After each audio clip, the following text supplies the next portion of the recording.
Yo guys, what is going on? Blossom is back and welcome back to another episode at Top Drives. Today we're back with Blossom's Ultimate Upgrade Guide, and today we're going to be covering RQ58. And of course, the artwork on show for us today in all of its glory is of course McDonald's. I'm loving it. I can't even remember the last time I ate McDonald's, to be honest, so you don't even know if this video is sponsored or not. Of course it's not. Why would McDonald's sponsor me?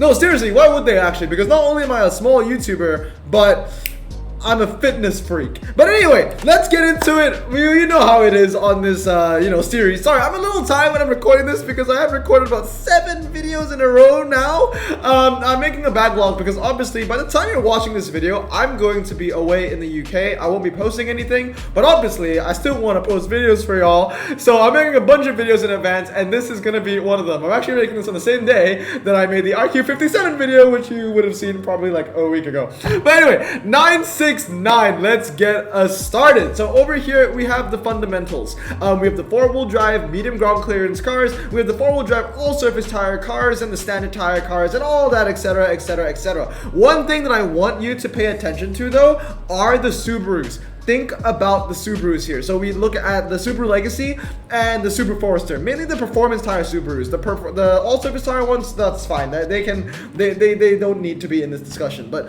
pay attention to the Subaru Forester and the Subaru Legacy. Now, the only controversial pick I think that is actually in this list is going to be this Subaru Forester TS. Now, the main reason why I'm saying that is because it has a very, very low 0 to 60, and abnormally low 0 to 60. In fact, for a Subaru, 5.3 seconds is no joke. I mean, when you get that thing down to, 323 or 233, it's hitting 4.4 seconds for a Subaru. And the MRA on the Subaru, I would say it's not the worst, but it's definitely not the best either. It doesn't hit 70, not even, well, actually quite close, 68.83 according to Top Drives Club. But yeah, pay attention to those two. I've seen some people say that Blossom, you should go 322 on the Forester, but there's a better Subaru. Not only there's the Blitzen, but there's also, I think, like the S204 or something like that. We'll get to that when we get to RQ63. Anyway, moving on to 969, continued over here. Very, very simple. 4-wheel drive, all surface tire cars, and 4-wheel drive off-road tire cars.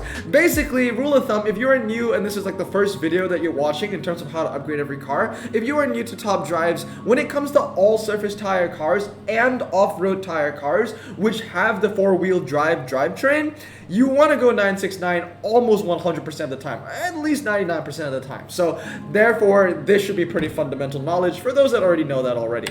So moving on to 699 now, as you can see, everything here I would say it's also pretty pedestrian. We have some medium ground clearance cars, but they are rear wheel drive in terms of the Chargers. And then we have, a bit of all-rounders. One thing that I've realized about RQ57 is that it's very balanced. And I think I mentioned this in my top 3 bests and top 3 worsts in that top 3 best, top 3 worst series. RQ57 and RQ58 are very, very balanced. There are not a lot of specialists. There are not a lot of, cars that would really make your jaw drop, but there are also not a lot of really bad cars, and we will see that once I get to my ranking. If you agree with me, I only have one RQ58 car, which is actually in the hot garbage tag. I do hope that I said RQ58 the entire time. I think I said RQ57 a couple times, but what I meant, it's RQ58. This video is RQ58. Like I said, I'm recording this and I'm pretty tired, but I still know what I did here, okay? I checked it like 3 times. I will not make a mistake. I will try my best not to make a mistake like I did with, I think, RQ52 or 53 when I put the Mercedes G500 in 969.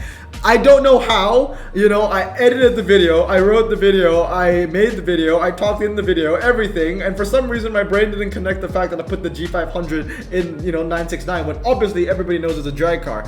Doesn't need me to tell you that. But yeah, everything here is right. I'm honestly just, I'm convincing myself because I'm pretty tired, but don't worry. So yeah, 699 on all these low ground clearance performance tire cars, and of course the medium ground clearance performance tire cars as well. None of these cars are, dragsters as well, because as you can see, they all handle relatively very well. All of them, besides the Challenger SRT8, have handling over 80. Now, remember I said pay attention to the Subarus?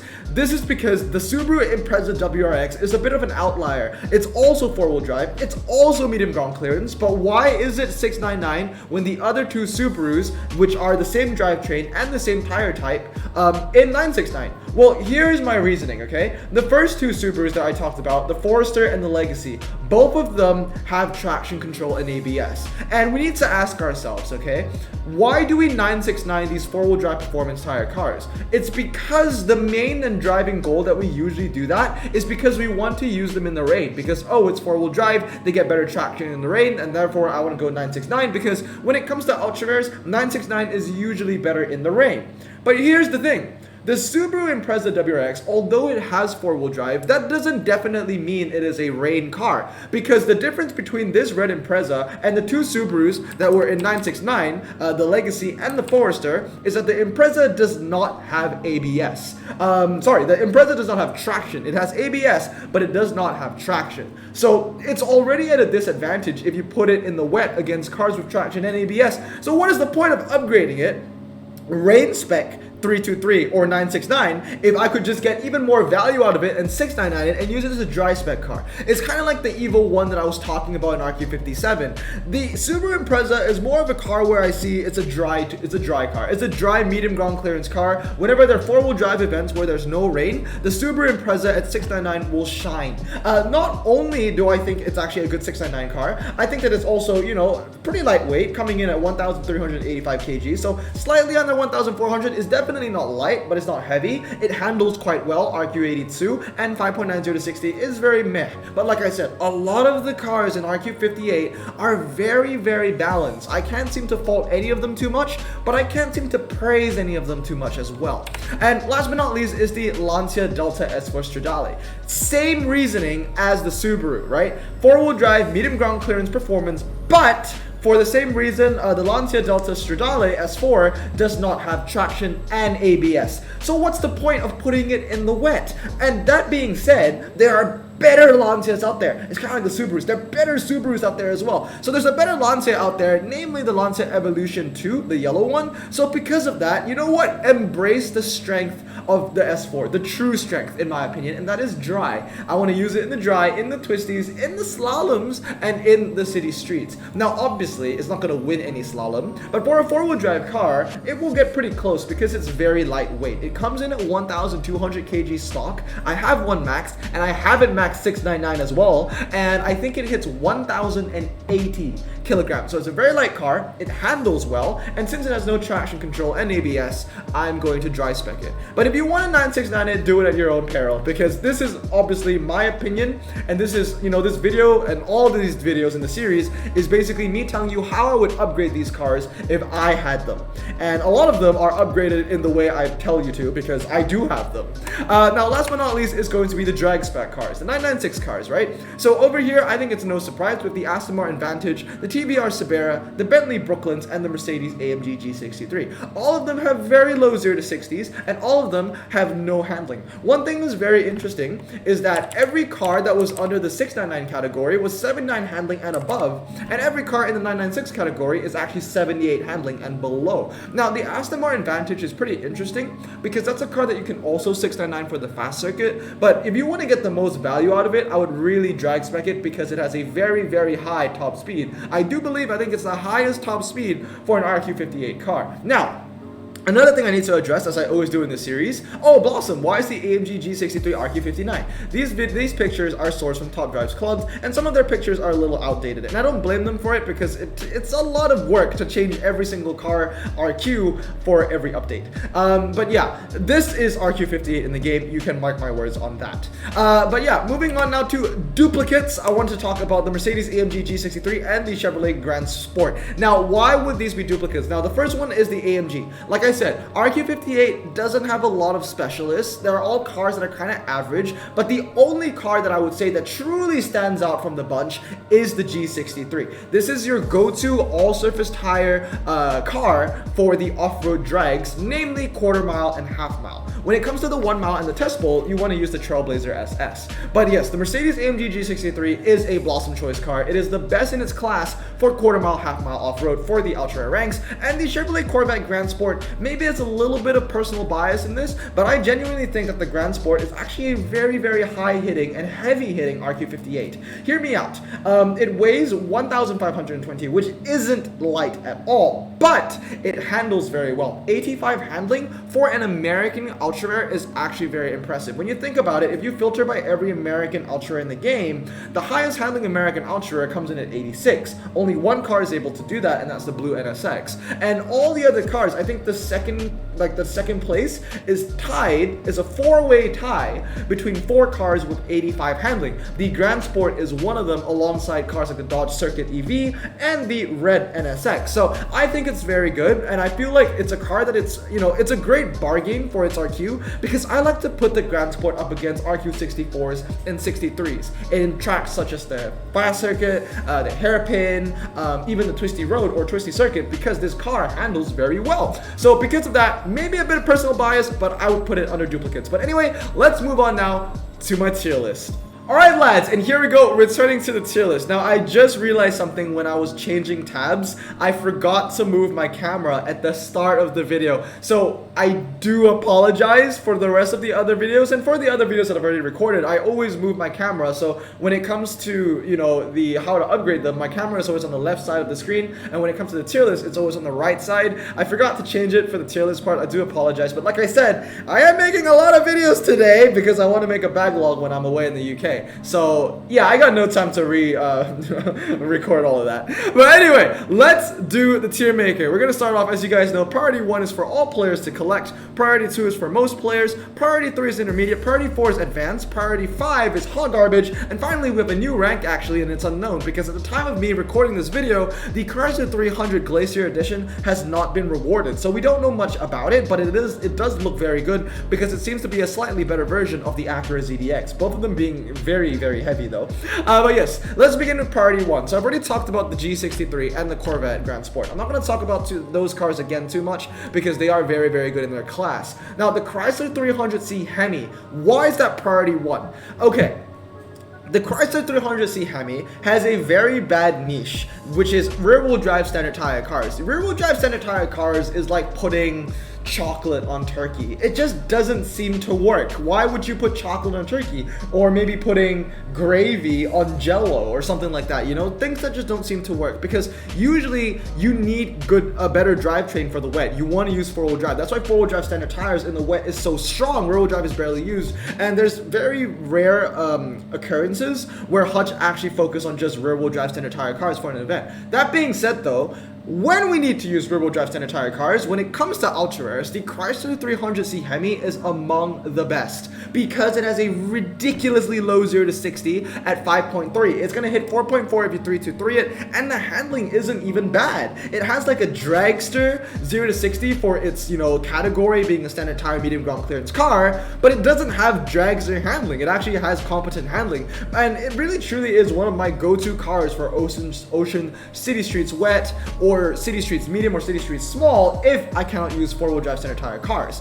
The Di Tommaso Guara also makes it up in priority 1 because, it handles very well. It's also a lightweight car, coming in at, come on, Top Drives Club, where are you? Yep, coming in at 1,200 kg stock, and of course the Ram 1500 Rebel. Now this is a price car, so the odds of you getting this is 0 if you don't have one, but if you do have it, you would know it's a very useful car. Of course, four-wheel drive off-road tires is very, very useful, but really what makes the 1500 so special is that very low 0 to 60. 6.5 0 to 60 is ridiculously low.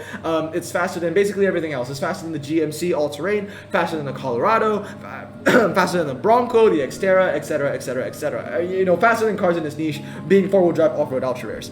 Moving on to priority 2 now with the Acura ZDX, you can't ever go wrong with a four-wheel drive standard tire car. The only reason why the ZDX is not in priority 1 is because there are cars lower in RQ that would beat it, namely the Subaru Levorg, which is an estate, but also four-wheel drive standard, and the BMW 530D, I believe that's the model. The Aston Martin Vantage and the TVR, they kind of go hand in hand. They're both kind of dragsters with decent MRA, low 0 to 60s, and the Vantage has a very high top speed. But it's not like their handlings are, really bad. These are cars that you can really get by 323ing. It's not going to win you much, but it's probably going to lose by 50, and you'll get decent handling because they're still going to get, like 85 handling, 86 handling, which isn't bad. But honestly, if I had one of these, which I do, I would 332 the first one. In fact, I actually have two advantages.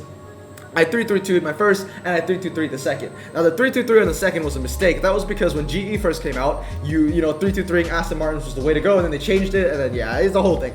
BMW M Coupe, I think it's a pretty good car. A lot of people don't like it. I think it's mainly because CMG hates it, and a lot of people were watching him, especially like back in the days of Top Drives when everybody was watching him basically. And I think very early on he already said that he doesn't like this car, but I like it. It handles well. It has a low 0 to 60, and it's relatively lightweight, coming in at 1,375 kgs. Then we have the Chargers. The Chargers are actually very good city street medium cars that are rear-wheel drive. They handle quite well, especially the Daytona. They have low 0 to 60s, and their MRAs are a lot more competent. Remember when they used to be crap? I think they used to be in the 40s and the 50s, but then they got a buff, and now both of them are in the 70s. 74 on the SRT8 and 71 on the Charger Daytona. Then we have the Maserati Coupe Grand Sport. It basically is a slightly worse version of the Di Tommaso Guara, but it's still very reliable, twisty car, and it's kind of the same thing for the Vauxhall VX220. And last but not least is the Nissan Xterra. Now the Nissan Xterra, why is it in priority 2? It's because it doesn't handle very well. But the 1500, it has worse handling, Blossom. Why is that higher? Well, because of that 0 to 60. That 0 to 60 is an outlier. It is the fastest one out of its niche in ultra rare.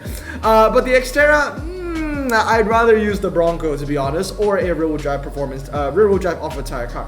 Now coming to priority 3, we have the Bentley Brooklyns. Now the Bentley Brooklyns is a very interesting car to talk about because I don't know where to put it.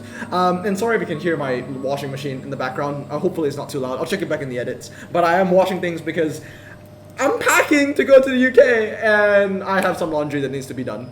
But anyway, the Bentley Brooklyns. Very strange car, this one. A lot of people tell me, oh, Blossom, it's fantastic, you should have it, you should keep it, you should max it. But the thing is, there's barely any opportunities to actually use the Brooklyns. Because the main problem about the Brooklyns is that it's not like every other Bentley. It's not like every other Bentley in a sense that it has MRA, for one. But the second thing is that it's a coupe, right? Hold on, my laundry's done. And I'm back. Sorry, the laundry was done, and if I didn't stop it, the washing machine would keep beeping and beeping and beeping. But yeah, the Bentley Brooklyns is pretty weird because it's a coupe, right? So you're gonna be putting up against these cars against other coupes. And what are coupes? The Aston Martin Vantage or the TVR Sabera, or when you think about it, the Charger 3, or any of the Lamborghini Miuras, or well, not the TVR Tamora, but the Roof BTR. So yeah, although it has the MRA, when you put it up against coupes, it kind of gets thrashed on. I do get that it's medium, and I feel like the only track sets where the Brooklyns will really excel on is where the Charger Daytona excels on as well, and the Charger Daytona is a better car because the Charger Daytona has a lower 0 to 60 and better MRA and a higher top speed. So the Bentley Brooklyns, truly, I mean, yes, I understand that it's medium. Yes, I understand that it has a pretty good MRA. I mean, it has an MRA of 84.8. I can definitely give it the credit of it's one of the better Bentleys, but that isn't really saying much because it's still kind of weak. Just because a lot of people really like it, I'm gonna put it in priority 3, to be honest. In my honest opinion, I think it's priority 4. You know what? This is my video. I'm gonna put it in priority 4. I never use it. I know people tell me it's good, it has the MRA, it has the top speed, but like I said, when have you ever used it? The only track sets it's good on barely shows up, which is like the 2 km speed bump or the 1 km speed bump. And even then, like I said, the Charger Daytona is the better car. Priority 3 now, we got the Subaru Crosstrek Sport and the Crosstrek Limited. Both of these are very lightweight, all-surface tire cars that handle. The Murano, it's not lightweight, but it's under 2,000 kg, so it's acceptable, and it is the best handling car here. The Subaru Forester, it's a bit of a hybrid, very low 0 to 60, decent handling, medium ground clearance, and 4-wheel drive, so it's a jack of all traits but master of none. Same thing for the Delta, but the Delta is also very light, so that's another plus. And of course the Subaru Impreza. These 3 cars are kind of jack of all trades, master of none, like they're gonna lose by 50. They might win some races here and there. Definitely not the best, but definitely not the worst. And then yeah, moving on now to priority 4. A lot of these cars are very meh as well. they're not hot garbage because there are situations where you can use them. It's just that there are so many cars that are better than everything here. So you have cars like the X5, that's style icon. You have the 328i, which is more of an estate. You have the Aspen Hybrid, which handles very well, but it's hindered by its weight, very, very heavy. And we already talked about the Brooklyns. And then we have cars like the 911 Turbo, the 911 Carrera, the Aston V8. They all handle, okay, right? They're gonna hit 90 handling, yay! But they're not a specialist. They're not gonna hit 95 handling, not 94 handling, not 97 handling like the Lotus 340R. But then they have high top speeds, or in the case of the 911 Turbo, good MRA. It has, I think, 89 MRA. In fact, yeah, 89.58 MRA. But the problem is, all of them have advantages, but they all have faults as well, which are equally as detrimental as their advantages. So for the 911 Turbo, the 0 to 60 is actually quite weak for 5.3. The handling is, borderline good, I would say. The MRA is very good. But the problem is that the top speed is only 155. Get the limiter of the 911 Turbo, and then we'll start talking. The Aston Martin V8 Vantage, once again, the 0 to 60 is okay, the top speed's okay, the handling's okay, but none of it is actually fantastic. And it's the same thing for the Cabriolet, and it's the same thing for the Challenger. All of these cars, their MRAs are not bad. It's not like 50 or 60. The Challenger is somewhere around in the 70s, coming in at 71.97, which, once again, it's not good, it's not bad. A lot of these cars in RQ58 are just meh, bar one, and that is the Audi S2 Coupe. That, I'm sorry, Enqui, is hot garbage. It is just hot garbage, because the main thing about it is it does not handle. It doesn't handle. 77 handling, I'm sorry, that's how you eliminate yourself from any competition, because you're not a drag car, Audi. You have a low top speed and you have an MRA of 55.45. So although you have a lower 0 to 60 to some cars in your niche, it really isn't going to matter, because the cars in your niche are never going to be put on a drag anyway. And it's medium ground clearance, so it's like, oh, Blossom, what if there's like a 2 km speed bump where you need to carve a low 0 to 60 and medium ground clearance? Well, we just talked about the Brooklyns and of course the Charger Daytona. So with that said, this is my list. Obviously, we haven't gotten the Glacier. It looks like a good car, but I can't really judge it because nobody has it yet. I think it actually does come out in Christmas collection, and it should be out by the time this video is actually out. So I'll probably pin a comment down below to see how it actually ranks. But anyway, let me know if you agreed or disagreed with me. Let me know down in the comments below. Let's begin a discussion. But anyway, I hope you guys have a great day. Remember to stay safe, wash your hands, and Blossom out. Peace.